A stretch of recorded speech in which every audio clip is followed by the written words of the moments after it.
Jogger, man or myth?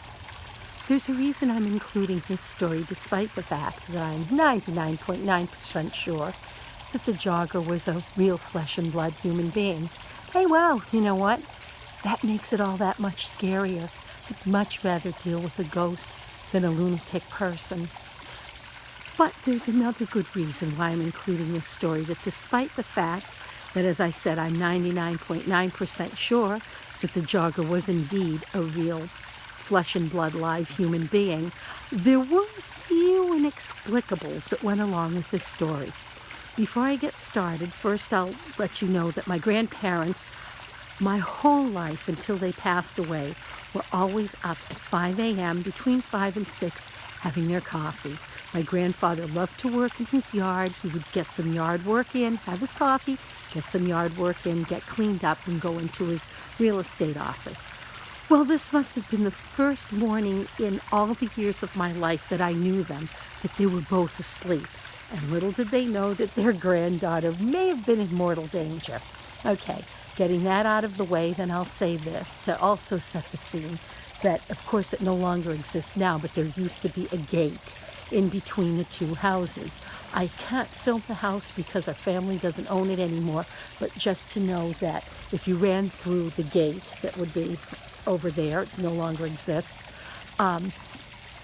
I did it quickly because I really don't think they'd like their house being filmed. But if you ran through the gate and you ran through my grandparents' backyard into their front yard and down the street, it makes a big circle back to my house. So we'll take a little walk here because this will help you picture what I'm talking about, because it's really vital to the story. Hang on one second. We shall walk ahead here. Here we go. Okay. If you look across the street, down here, where this corner is where the jogger first appeared. He came around the corner. I'm not sure that I'm picking this up. It looks like I'm not, and I don't want to film my neighbors' houses, but the jogger came around the corner of this street on the opposite side of the street. The nursery is down at the very end of the street, and my grandparents' house would be to the right, so it would make the big circle. Well, I was heading over to visit my grandparents, as I usually did most summer mornings. This was a late August morning, beautiful morning, and as I was walking along, I heard the sound when somebody's doing exercises and they breathe, that ch sound. Well, that's all fine and well, except for the fact that it sounded like somebody was making the noise, whispering as loud of a whisper as you could get into my left ear. That's inexplicable number one. Well, I turned around because I got startled, saw a jogger, and believe me, if I saw him to this day, I would be able to pick him out in a crowd. I got that much of a good look of him. He was probably in his late 30s, early 40s, wearing all white, looked more like a tennis player than someone who would be out for a jog. And he had salt and pepper hair, kind of balding, kind of curly hair, a little bit on the longish side. Okay, so I didn't think anything of it.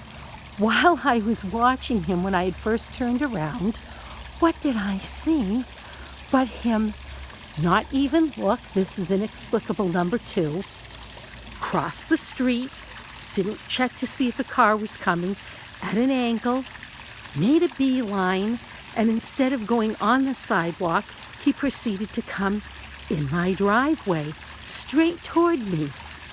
No expression on his face, no sound being made, nothing. Didn't say hello, didn't look angry, an absolute, totally blank expression on his face, and headed straight toward me like a heat-seeking missile. However, as I said, he didn't look as if he had even connected and realized that I was there. It was almost as if he was looking at my direction, but looking right through me, and it hadn't registered that I was there.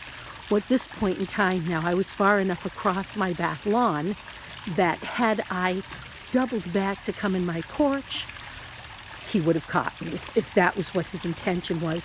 So I ran through my grandparents' house, calling out to them. Nobody was outside. Nobody was sitting in the kitchen, nothing. So I ran through their second gate, which took me to the front yard, and I ducked down in front of their shrubbery, and I was looking over across the way to where all the workers were. The landscapers were picking up their supplies for the morning. And I figured, if I had to yell and scream or run, there were enough people down there. There were at least 8 to 10 people down there. So I figured I was pretty much safe, unless, of course, he had a gun or a knife. And I waited and I waited, and I let some time go by. And as I said, remember, we're talking a big circle here. So I was able to see if anybody had doubled back where he was, got up slowly, looked up the street where he had come from. Nobody there. Turned around, walked gingerly in case he was hiding around the fence. Nobody there. Started walking through my grandparents' backyard. Nobody there. As soon as I got to the gate, which was still wide open, I took a sprint. Usain Bolt would have been proud of this sprint. And I went into my porch, which was unlocked. Luckily, he didn't go in my house because my parents were in there at that time. It's that many years ago.